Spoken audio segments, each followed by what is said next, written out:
Hey everyone, Andrew with It Takes Two Takes here with Adam.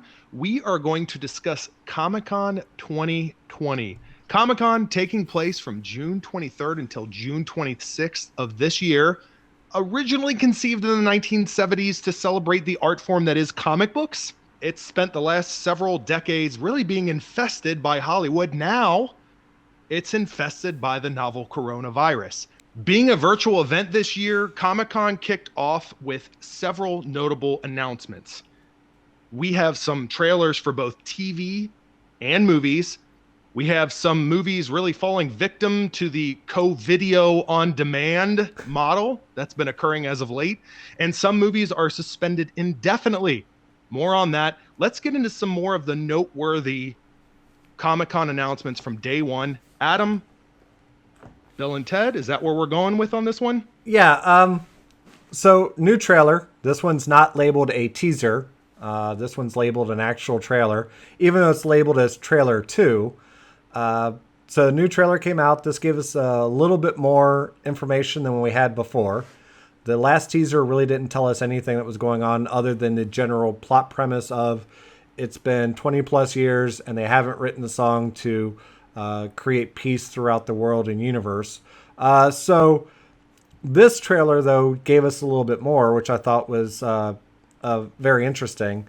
It tells us a little bit more of the premise. It gives us a little bit more of what characters we can expect in this. Their setup. Ted's dad's back. I haven't seen Missy show up yet. I'm wondering if she's now moved on and married somebody else. The first movie, she was married to Bill's dad. Second movie, she was married to Ted's dad. I wonder who she could be married to in this one. That would be great if she's in it. Ted's dad's definitely in it because he's trying to convince him to grow up and get a real job still. So his dad's still harping on him. So it looks like the kids do play a impactful part in this movie where Bill and Ted seem to be traveling through time, almost through alternate Earths, it seems like, to try and find somebody who can give them their ultimate song they're supposed to write. Where the daughters, at least by the trailer, looks like they're going to travel through time and help grab musicians throughout time to help create the ultimate band. Hell is in it again because they end up in hell again, which is where they run into death, which I'm great. It's great. It looks like he has more than just a cameo, which looks fantastic. The actress they have playing Ted's daughter acts very much like a female young version of Ted. So I really like that. I think the trailer looks like a lot more fun than the previous teaser did. And I'm actually more excited about it now than I was before. I do agree the more recent trailer has showed more promise than the previous one. I do worry about the overabundance of fan service, although I feel like in a Bill and Ted kind of universe, I mean, there's one thing to be sort of the whole, Rise of Skywalker fan service, and then for something like Bill and Ted, I feel like they could really lean into it and have fun with that.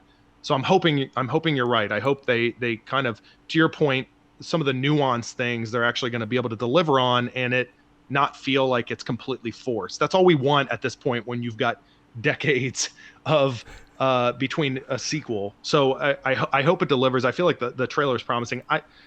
Speaking of kind of continuity, I do wonder about some of the things. Like, are we in an alternate universe? Why do they have two daughters? Didn't they introduce their children in Bogus Journey where it was Bill and Ted like on their backs? You know what I mean? Like what?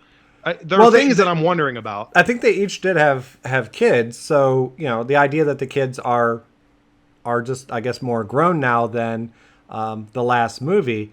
I think one of the things I liked about the trailer is Death's part.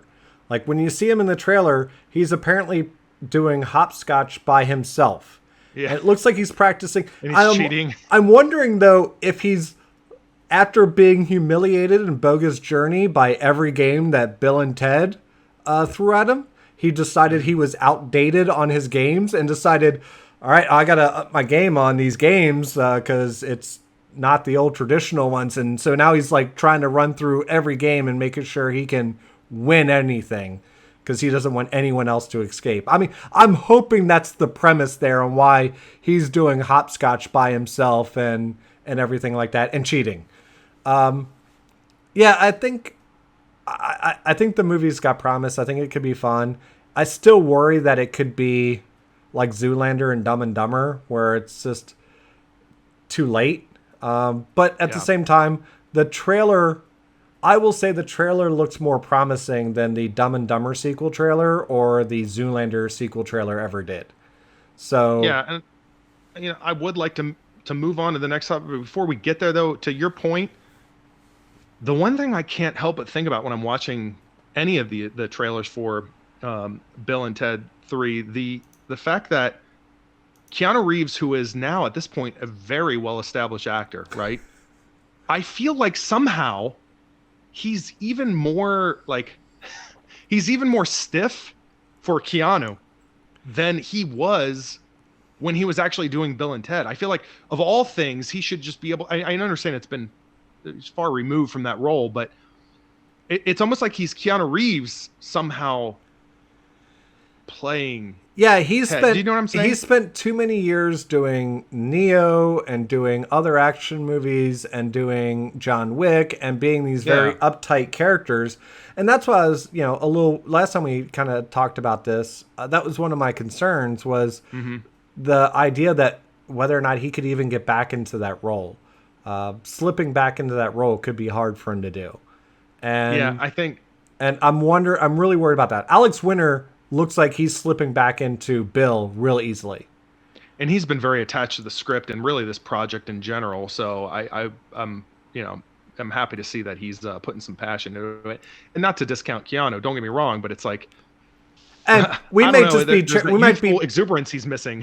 but at the same time they might be playing into that because, even in the Yeah. trailer he makes a comment like I'm done, I'm tired, So they might play into that a little bit. So who knows? I'm interested. The trailer at the end, though, doesn't give a date. I think it's because I think they suspect it's going to, they have no idea if and when they'll be able to actually release it. It still says just Breaking 2020. news then, Adam. Breaking news.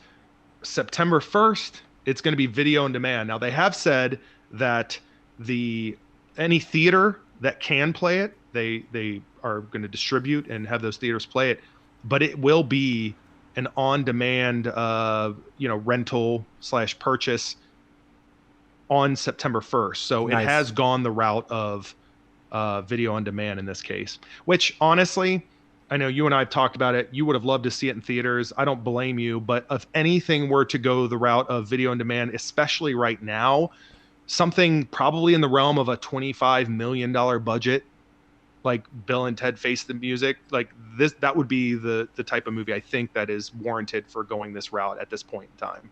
Yeah, and I wonder, what else we might see do that because, Disney announced their delays today as well. They did. Mulan has been Indefinite. pushed off. They have no idea when they're going to do that. All the Avatar movies have been pushed back by a year. The Star Wars movies have been pushed back by a year. Which we don't even know which Star Wars movies they're talking about, by the way. Right. You know what I mean? I don't know which. It implied it was a trilogy, right? Because they were 2 years spaced apart. Well, and I wonder if that's the, Taika Waititi or Right. or is it Ryan Johnson? Yeah, Right. It's not really said, but those have been pushed off by another year. There's been a couple other lesser name movies that were supposed to come out, I think, this year that have been pushed off by at least a few weeks, if not more. So, we're going to, I think, continue to see these delays. And I'm hoping, New Mutants, that was another thing that was highlighted today. speaking of delays. And I'm hoping that ends up going the video on demand route also. Ultimately. But they're the ones that seem to be sticking to the theatrical release. I don't know if you caught that. They're saying, "Hey, August 28th, this is happening in theaters." Like, yeah, we had our first trailer in 2017, but we are doing theater now. Coronavirus be damned. I don't know why they're of all people. They're saying that now, but remember, Right. Disney still owns the rights to this, so they might use that as their okay.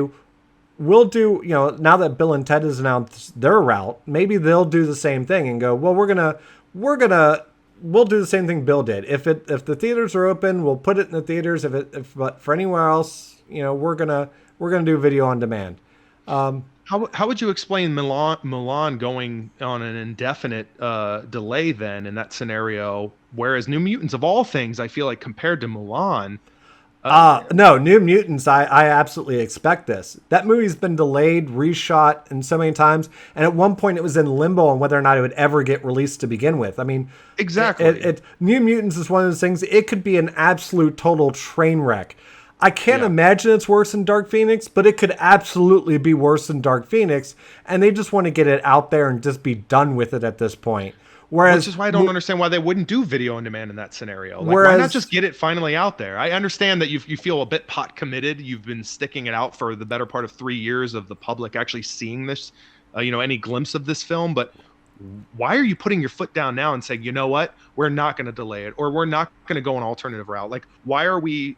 Yeah, I get that it could change, but it's like, of all movies, like, why are we at August 28th and we are just, no, this is happening in theaters? I and just feel like it's primed for video on demand. But And I think Disney thinks with Mulan, they can, if they want to delay that until November, because other things yeah, maybe get pushed off, they could delay that until November, and that becomes their, Disney, family holiday type of movie type of deal, sure, because it's Mulan, right? Whereas New Mutants, where they kind of went a kind of more horror aspect to things, that's not really family oriented. And again, it could be a complete and total train wreck. Again, I can't imagine it's worse than Dark Phoenix, but it didn't have nearly as many. It's had more delays than Dark Phoenix ever had, and it was questioned whether or not this movie would ever come out. So I feel right. like they're sticking hard guns because they're not going to delay this movie anymore. But at the same time, I would not be surprised if they don't revise it in a couple of weeks and say, we're doing video on demand. And it might be one of those things where Disney has to have a conversation first with Yeah, a bunch of the major theater chains to say, look, I know what our deal is, but you're not opening this movie. We pushed Mulan, but this movie, we're doing a video on demand, and we'll put it in any markets that you actually have your theaters open in, but you're just gonna have to understand with this one.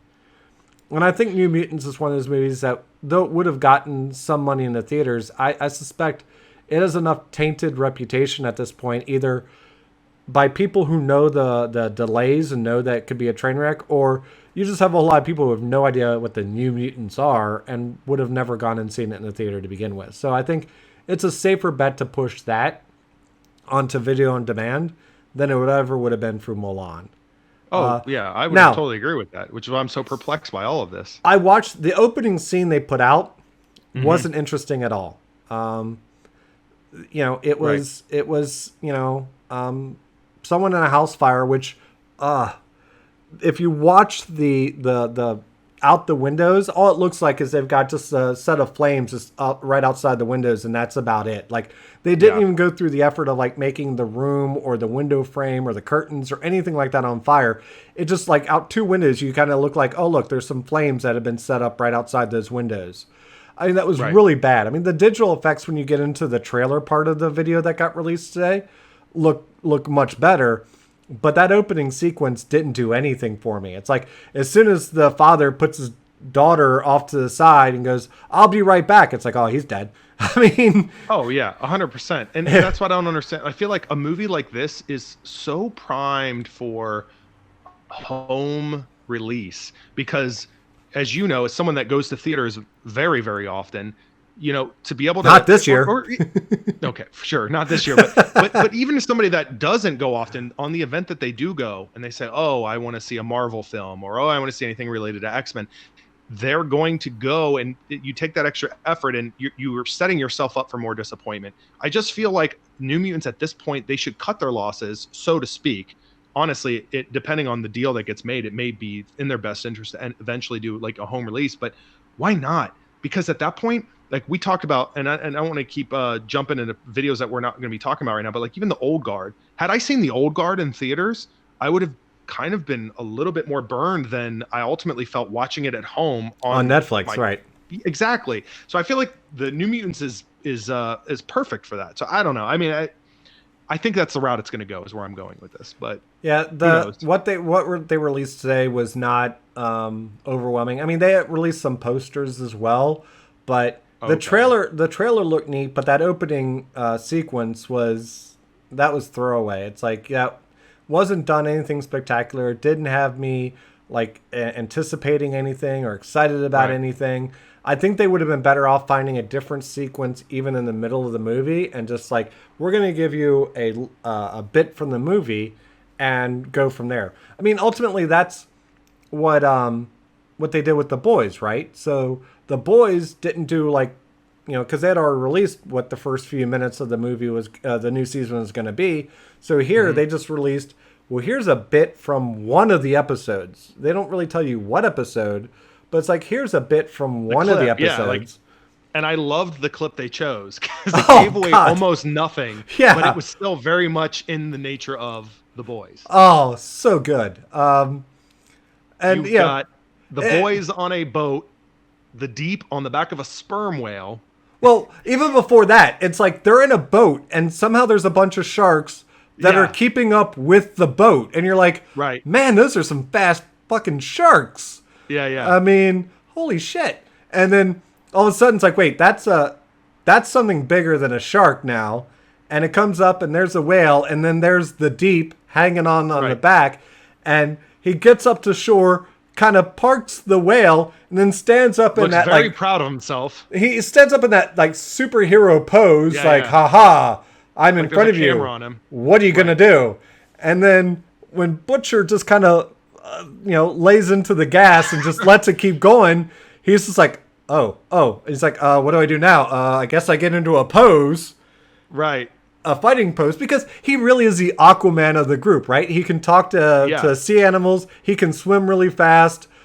But on land, he ain't jack. And when they just rammed into that whale, that's going to be very messy. I'm sure they will all be covered in whale guts.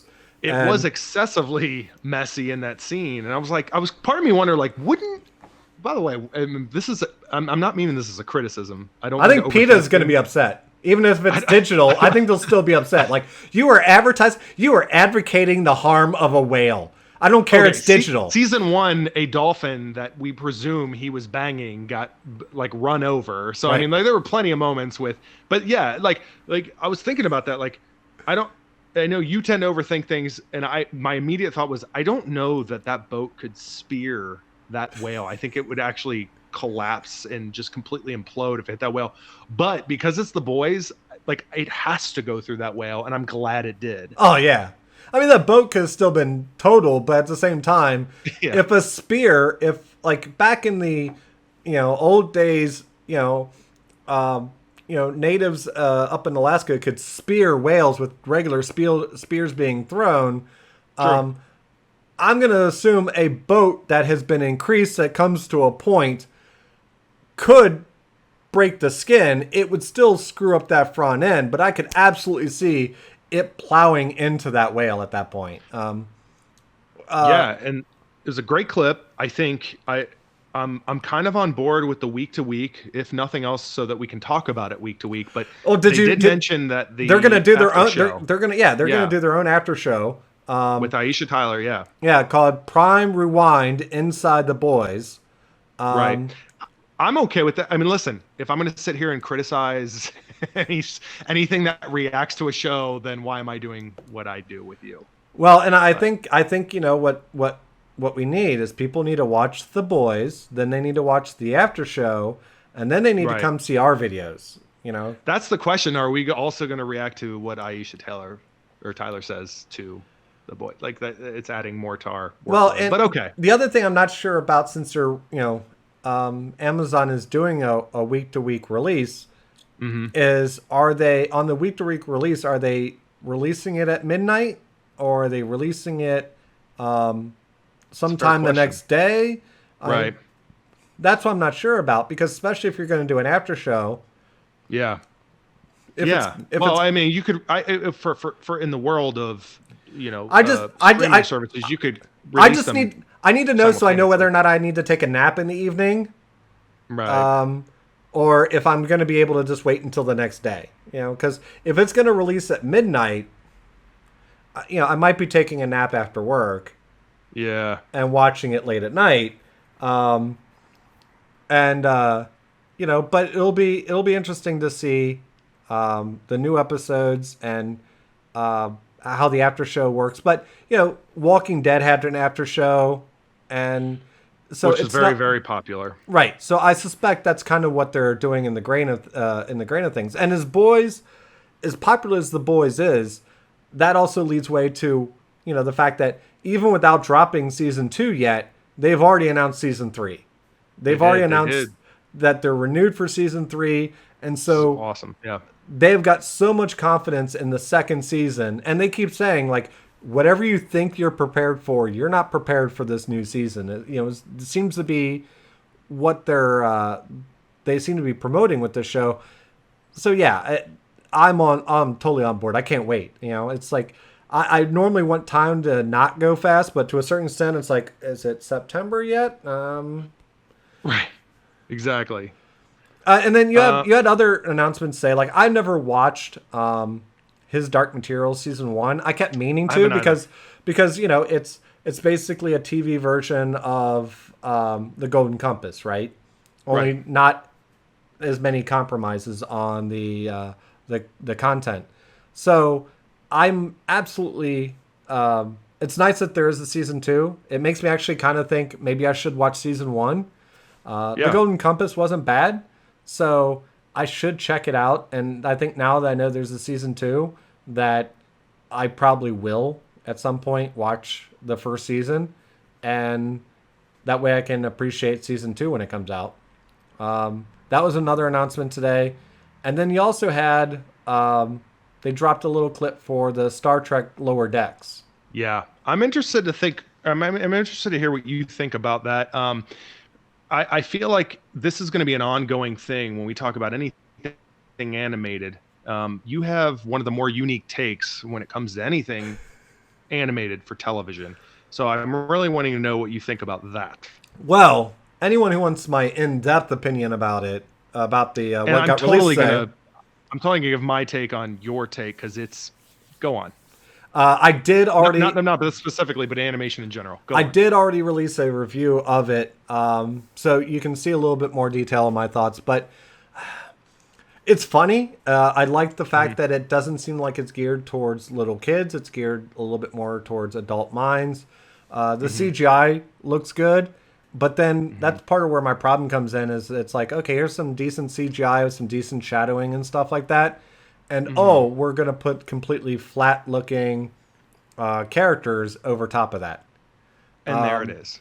The lack of like highlights and shadows, unless you're trying to say, well, they're in a dark room, annoyed me a little bit. So this animation itself was smooth, like the movements in that were smooth. It's just the character design and styling. It's like, could you have shadowed just a little bit? I knew that this was going to open the door on your interesting, to say the least, palette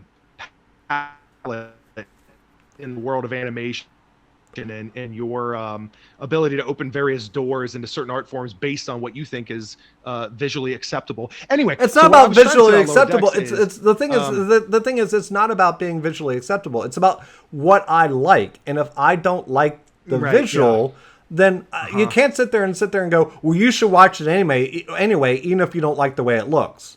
What I'm going to say about this is Lower Decks. I understand and almost was bracing and almost in a completely empathetic way was to look at it and say, look, how are Star Trek fans going to receive this? It's jarring, but interestingly enough, part of me was thinking like, oh, Star Trek fans are going to love it. I think Star Trek fans are going to think it's great.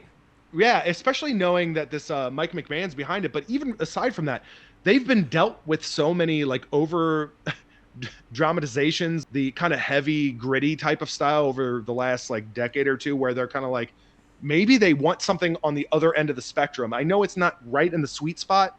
You know, they don't have that kind of. I know like the running opinion is that like Galaxy Quest was the last great Star Trek film, right? Because it captured sort of all the different like the strengths and the weaknesses of humanity and accepting those things and moving forward. Like now maybe they have sort of the more lighthearted take, and it seems like similar to Dave Filoni with Star Wars, like somebody that is super engrossed in kind of the lore and the everything behind it, and even if it is kind of a goofy comedy, it's going to be super faithful. They might get some sort of a kick out of it in that regard. Yeah, I think it'll do well. I think also because of the fact that Discovery and Picard were so serious. Yeah. This is a different take. I still worry because they've got other projects in the works. I think they got a Star Trek Nickelodeon show coming out, and they've got other stuff. I'm worried about them oversaturating the Star Trek mythos all at once than anything. I think this is a good departure and a good direction, different from Yeah. Discovery and Picard, and I think it could be a lot of fun. And I think that's what it's supposed to be taken as here. This is just we're goofing around and having a good time, and I think it'll be taken very well for that. It's the same. DC's Harley Quinn was the same way. It doesn't actually stick to the comic books. It's lampooning and being satirical to the DC characters more than it's trying to be serious on any given topic. They make fun of them, all the characters, so much, and that was part of the fun on it. But it's one of those things where I think the fans are going to like it. I think it's going to do well as long as the stories are there and they have a good time with it. I think it's going to be fine. And one of my interesting things on it is I'm curious, since it's going to be a CBS All Access, is how far they go. Right. Obviously, for trailers that they're going to put on YouTube and stuff like that, there's only so far they could go. But Right. from a whether it be violence standpoint or just other graphic content standpoint, because the one trailer I saw for that one time, one of the characters stands up, is not wearing any clothes, and they put like a black box over where his junk would be. I'm just wondering how far the actual show is going to go. And I'm kind of interested to see what kind of boundaries they actually push, since it's going to be a streaming show that doesn't have to adhere to any type of network standards. We can only hope that that guy's junk is going to have the right lighting and shadows for you, Adam. By the way, It's going to be censored with a black box, but if they do it funny, like, it'll still be fun. no, I hear you. I agree. I think day one Comic-Con, I feel like typically it's the Thursday through Saturday, honestly, that are kind of the big days. We kind of know what's coming in the days in the Friday and Saturday, but who knows? Maybe some surprises. Overall, it's kind of what I expected. Here's some delays. Here's some things that come out sooner than you thought, in different ways than you thought, and here are a few extra clips and surprises. The other thing we have to appreciate is the fact that, though it sucks that the cosplayers and all the other people that put so much effort in Comic-Con weren't able to do that this year, at the same time, as fans who were probably not going to go to Comic-Con to begin with, normally every year there's content that's shown in certain exhibit halls that are never put online and never released, and the only way you know what was shown is somebody does a detailed writing of exactly what was in the video clip or whatever.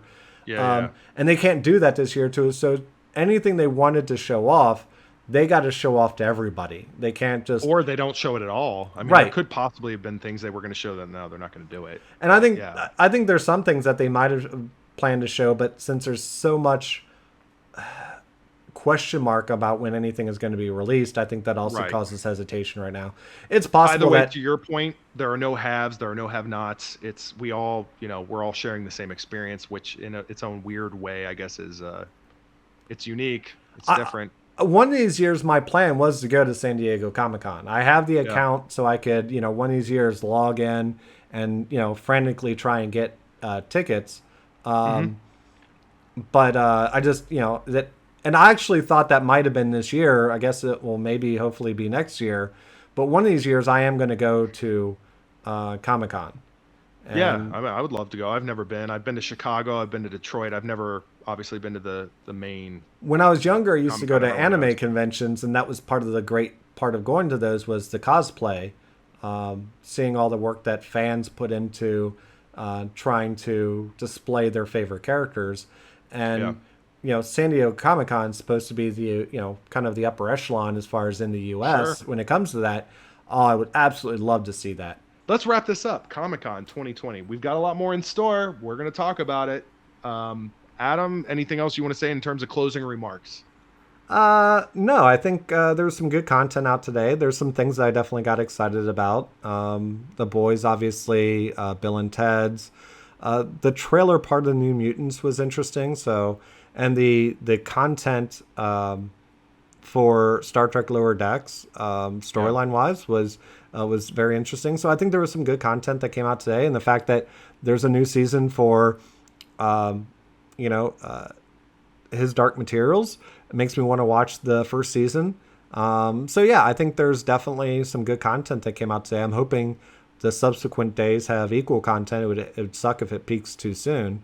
But yeah, I think it was good content for today. Yeah, I absolutely hope this is not the peak, right? I mean, this is a lot of stuff that we expected. I was glad to see the new content.